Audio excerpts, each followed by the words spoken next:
Please refrain from purposeful usage of the bug in game. Thank you! Hey, what is going on, guys? It's Johnny and welcome to another Pokemon Unite video. In today's video, I wanted to have a discussion and talk about the recent events regarding the Cramorant bug after the patch on December 9th. This is an issue, as you might have guessed, and one of the reasons that's preventing Pokemon Unite from reaching the competitive level that it deserves. Let's go ahead and analyze the issue and see what the developers did as a response. Before we do jump into it, guys, if you do like the video, please consider hitting that like and subscribe button. This will greatly help our channel to grow and help with the YouTube algorithm and recommend the video to other viewers. Now, without any further ado, let's jump right into it.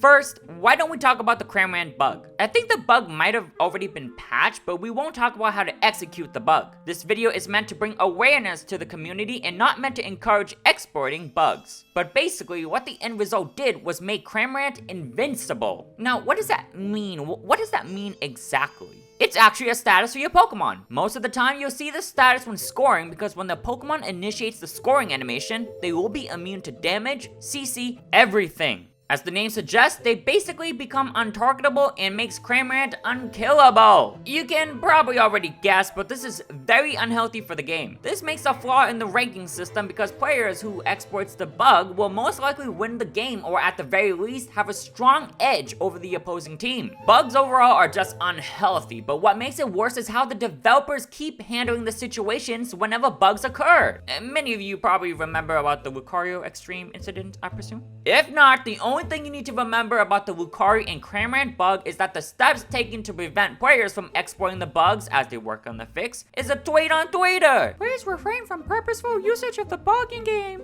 Thank you! Are you kidding? You run a MOBA game, which stands for a multiplayer online battle arena. Thank you, HP. MOBA games by nature are competitive, which means there's most likely some sort of ranking system to drive players to be the very best like no one ever was. And you're telling me the best the developers could come up with was a tweet on Twitter asking players to not abuse a bug? Instead of asking on Twitter, why don't the developers disable the Pokemon that's bugged while they work on the fix? Simple, right? I see no reason for the developers to not disable the Pokemon that's bugged. This will save players the frustration of dealing with bugs and preventing the ranking system to be so skewed. This time around, we're talking about a Pokemon becoming invincible and literally can't get hit. Granted, the Cramorant that is abusing this bug can't score because it'll end the invincibility status when you do, so they can't rack up points for their team. But maybe towards the end, when the game is about to finish, you can try to sneak in some points? Who knows? But even without being able to score, just having an untargetable Pokemon that's a player on the map is just awful. Do they even ban players in this game? Who knows? There is literally nothing you can do to stop him, and he can steal all of your camps. Cramorant's team will literally win every single team fight, which leads to objectives being won over. If you're going to have a bug that's going to single-handedly ruin a player's gaming experience, why keep that Pokemon available? Why not disable it? If they're afraid that it'll literally take a player's favorite Pokemon away, then that's just not justifiable. There are a list of amazing Pokemon throughout the game. Losing one Pokemon out of the list to have a healthy environment and gaming experience while they work on the hotfix is a trade-off of the century and something that the majority of the player base wants. Whoa, you're on a winning streak?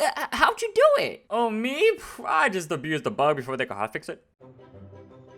And this is one of the reasons why Pokemon Unite won't reach the competitive level, which is honestly such a shame because I am a huge fan of the game and saw a lot of potential. But the direction of the game just isn't going the right way to make it happen, and we aren't getting enough answers from the developers regarding issues. Like, most of the player base wants solo and duo ranked matchmaking to be separate from pre-made 5s. So many players have wanted this to be implemented for quite some time now because they don't want to face another pre-made 5 who could potentially even have communication over them. But again, no answers or explanations as to why we can't. When you're talking about a successful MOBA game, you have to talk about League of Legends, right? Now let's talk about Arcane.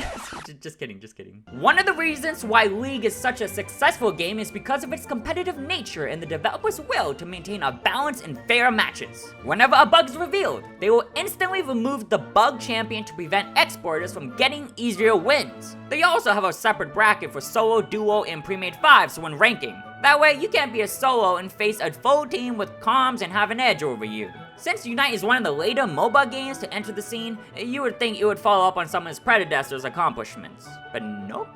Now, despite it all, I just want to reiterate that I still enjoy playing Pokemon Unite very much. They have some amazing new updates coming, and they are making some changes toward the ranking system. But I'm sure I speak for most of us when we just want to see the game succeed even greater than it already has. Heck, even Pokemon Unite was nominated for top mobile games. And the game award goes to Genshin Impact. Now, I am glad that Genshin Impact won the award though. I've been playing Genshin since launch and loved it ever since. We also got some free Primogems for them winning. Genshin has come a long way and there's so many reasons for its success. MiHoYo definitely knows what they're doing and I wish the same success for Pokemon Unite as well. But it needs to start with communication, listening to the player base, and making the right decisions to maintain a fair gaming experience. Should another bug be exported and just makes the game unplayable, I wish the developers make the right decision and moving forward just disable the bugged Pokemon. They literally are pretty quick to make hot fixes, so it shouldn't be an issue anyway. And lastly, Solo Duo Kill win!